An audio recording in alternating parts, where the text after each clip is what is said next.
Hi, I'm Lisa Neff-Wheeler. I've lived in New Jersey the majority of my life. I've lived in the Hillsborough, Montgomery, New Jersey area for over 30 years. I love living here.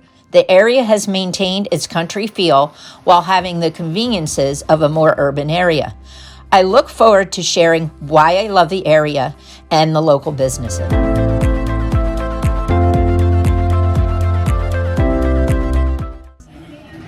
Hi everyone, thanks for tuning in. I'm Lisa Neff-Wheeler, Realtor with Coldwell Banker Realty, and I'm here today with Bonnie Petrock. Bonnie is one of the owners of Petrock's Bar and Grill. My family and I are frequent guests and enjoy Petrock's wonderful service and your good food. I've been looking forward to this interview because I want to learn how Bonnie and her team are able to create a wonderful dining experience on a consistent basis. Thanks for joining me, Bonnie. Oh, you're welcome. How have you been? I've been good. Good. So why don't you start? I know you reestablished the restaurant, but tell me a little bit about the history of the business, because I think it's a very interesting story. Well, my parents, they first owned a deli in Hillsborough, where Culinary Creations is. Oh, really? Yeah, they had that back in, well, let's see. They got the liquor license in 1961. So they had the deli for about 5 years before that. So there was a liquor license available, and my dad said we should buy it because you can't go wrong with liquor. At least it doesn't spoil. You know, being in the deli business and catering, she did some catering too. You know, food is food. So anyway, they bought the license in 1961, and that's how we started. And my father was a tool and die maker, so in the beginning he was working in the shop, and my mother was running the bar. Oh, wow. And grill in the liquor store, and had a couple relatives working for her, and she had a nice little business going on. Now, back in the day, we didn't have the population. Yeah, it was very, very much more country, right? Yeah, it was a lot of country, a lot of farmers. My mom used to cook and bartend, and you know, she would have someone run the liquor store part, which is a small part of the bar space that we have right now. And she used to make sandwiches that had to be cut in threes. She used home style bread, made her own roast beef, her own turkey, her own ham. She baked all that, and she served really good sandwiches, and she would bring out once in a while crab claws for customers. She was just she was a good people person, you know. So they established this place. And then my father was asthmatic. So after so many years of bar and getting sick from the smoke at the time, he decided to add on to the building and make a separate building from the, you know, have the bar. So your father and mother, he made it non-smoking in 1977, you said? The liquor store part, Yep. Yes. The bar stayed open for another year to 1978, and my father decided to close the bar. It was just he was asthmatic, and the smoke really bothered him, and he was doing okay in the liquor store. So he figured he'd close the bar because he just couldn't take the smoke. And at the time, I guess he didn't think about making it smoke-free because everybody did smoke. Yeah. I mean, they smoked. Everyone. The doctor's offices, they smoked. Planes, everything. Yeah. So as the years went on, he decided that he wanted to reopen the bar, and he thought he would make it smoke-free. And that was in 1992. Actually, it was in 1988 he started thinking about it. And so we talked about it, and that was his idea. So we were going to go forward. And unfortunately, my father had a really bad asthma attack and in 1989, and he actually passed away Oh, I'm in the sorry. emergency room in a hospital. So that was 89. We decided to continue with his wishes and make it smoke free. So in the beginning, it was kind of fun. People would come in and sit down to eat. Now we were the new place in town, Uh-huh. and they'd sit down and say, "May I have an ashtray?" And we would say, "Sorry, it's non-smoking." And they'd say, "Okay, bye." People walked out of here. Uh-huh. People would sat at the bar. What a beautiful place, they would say. "Let me have a scotch on the rocks. My wife's shopping next door." So we'd give them a shot, the scotch on the rocks. I remember this guy was from New York, and he was in Hillsborough visiting his family. Uh-huh. So anyway, he asked for an ashtray, and we said, "I'm sorry, there's no smoking here." And I remember this guy going, "You're never gonna make it. You're never gonna make it." He goes.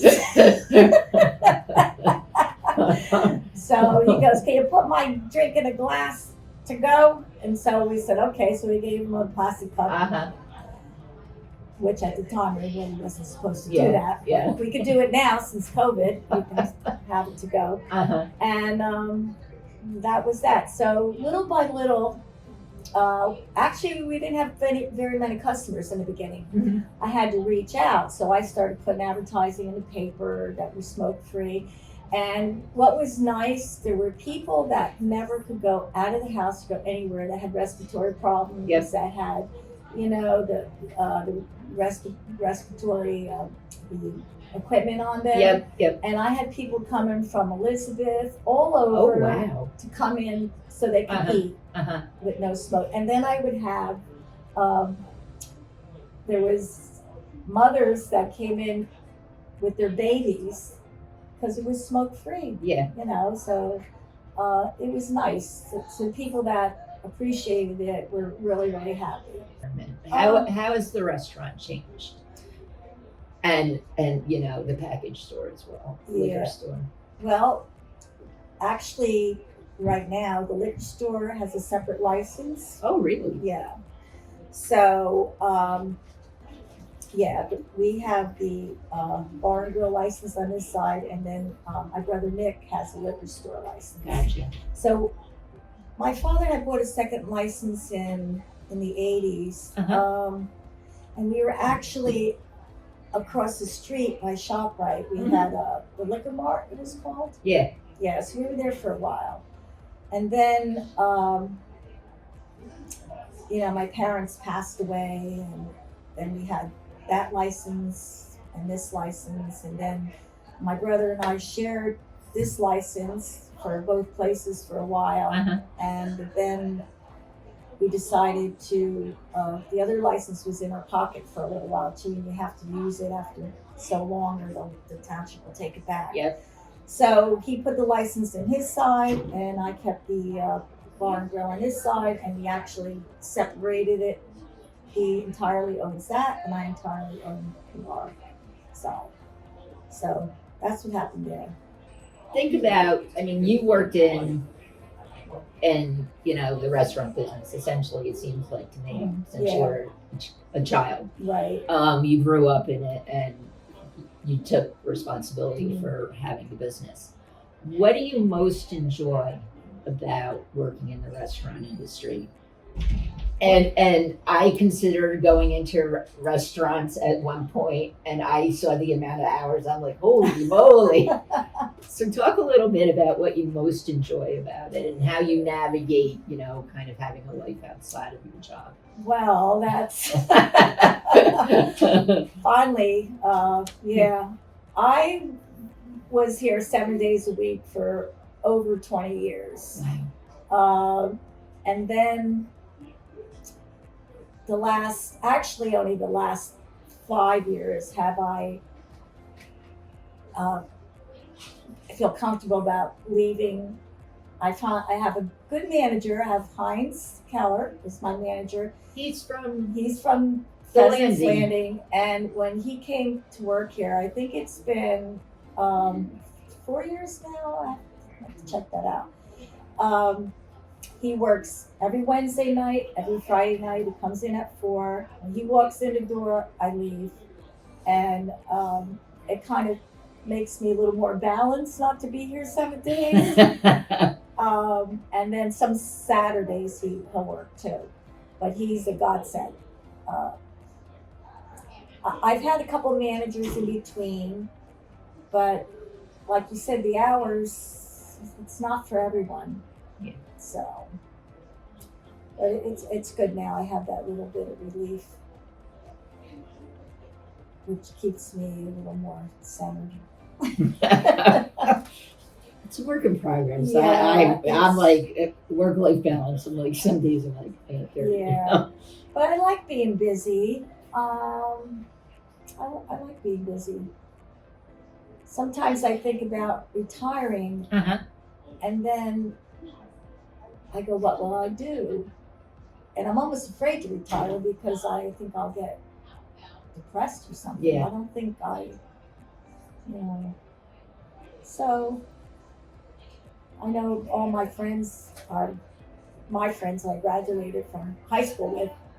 Most of all of them are retired. When you're retiring, but I probably won't.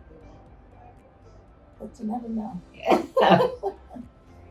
Do you have someone in your family that'll continue if you do retire? Well, I have a son and a daughter. Uh-huh. My daughter's working the bar right now. Mm-hmm. My son's doing the books for me right now because my bookkeeper retired. Uh-huh. And I don't know. They keep me guessing. So I don't know. I really don't know because my son's a air marshal right now. Uh-huh. So he's got his career. Yeah. And my daughter's kind of liking just working a few days a week. I think she sees what I do, and I know she doesn't want to be tied up like that. Yeah. But I don't know when it comes down to it, when we seriously start talking about it. We'll see. I don't know. You'd be sad if you went away. I know a couple times I was overly stressed, and I go, "That's it. I'm selling. That's it." And I go, "Can't sell. I will." So I'm okay. I'm over that now. I'm here. I have Heinz. If I did want to go away, take a vacation for a week, which I never have gone for anywhere for a whole week, I know he would help out. So just having that really is good. So talk a little bit. I always ask restaurant owners, what's your favorite thing on your menu to eat? Oh, well, it depends if I'm on a diet or not. Okay. I actually, for salads, I like the salmon spinach salad. Uh-huh. I like that a lot. And the when I'm not so careful, I like our Italian dip. Oh, I like your Italian. That is such a good sandwich. I found that, I read the restaurant magazines a lot, and I found that in the restaurant magazine, but we tweaked it a little bit. And I think that's one of the best sandwiches on the menu. Yeah. Yeah. That's really good. It is good. We use a different bread for that. We use the bread that we have is what we use for that sandwich only. Mm-hmm. So and we make it a garlic bread and roast beef. We cook our own roast beef, and we have eggplant on it and dipping sauce. So it's really good sandwich. Yep. So that's another one of my favorites. So, last question. Anything exciting going on that you want the community to know about? Well, we're looking to plan a 30-year anniversary for our 30 years of SmokeFree and in the summer. So we don't have a date picked out yet. I'm thinking maybe in August. Mm-hmm. I want to get my staff together because I like them to be part of the planning for this. And we have to see how we're going to do it. We're just talking about it now, but time has gone by so fast. It's I like mean- I got to already know yesterday what I'm doing in August. I know it like I blinked and it was New Year's and now it's like almost April. Yeah. Not that well, it's mid-March. So Right. April, yeah. Well, and we do have St. Uh-huh. Patrick's Day coming up, and every year I have the bagpipers, and we're having the Irish step dancers this year.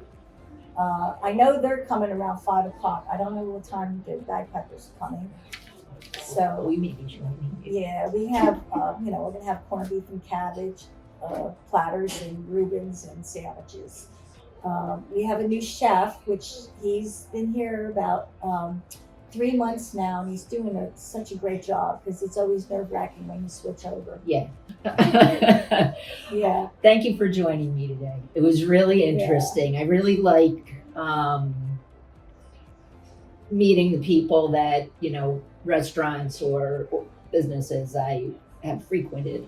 And I just never have gotten an opportunity to meet the owners. So thank you for your time today. It was you're very welcome. interesting. And it was a pleasure meeting you too. You too. And it was great. Yeah. Yeah. And to our audience, thanks for watching.